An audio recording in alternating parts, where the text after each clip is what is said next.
નમસ્કાર, આપ જોઈ રહ્યા છો સેન્ટ્રલ ભારત ન્યૂઝ। ડીસામાં બટાકાના વેપારીએ ₹8,89,000 રૂપિયાનો છેતરપિંડી કરી। ડીસામાં ફરી એકવાર છેતરપિંડીનો કેસ સામે આવ્યો।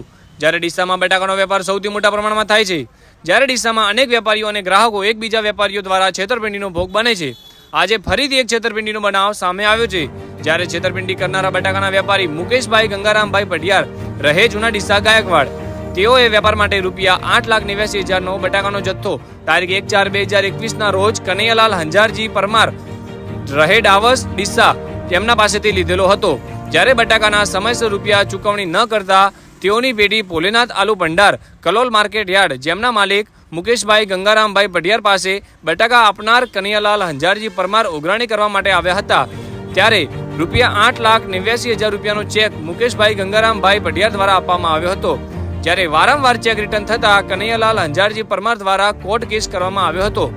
જે કેસ ચાલી જતા ડીસા કોર્ટના એડિશનલ ચીફ જ્યુડિશિયલ મેજિસ્ટ્રેટ યોગેશભાઈ એન પટેલે ફરિયાદી પક્ષના વકીલ PC સુંદેસાની દલીલોને ગ્રાહ્ય રાખી હતી અને આરોપી હિતેશભાઈ ઉર્ફે મુકેશભાઈ ગંગારામભાઈ પઢિયારને ધ નિગોશિયેબલ ઇન્સ્ટ્રુમેન્ટ એક્ટની કલમ 138ના ગુના માટે 1 વર્ષની સાદી કેદની સજા અને હુકમની તારીખથી 30 દિવસમાં ફરિયાદીને ચેકની રકમ ચૂકવી દેવાનો આદેશ કર્યો હતો।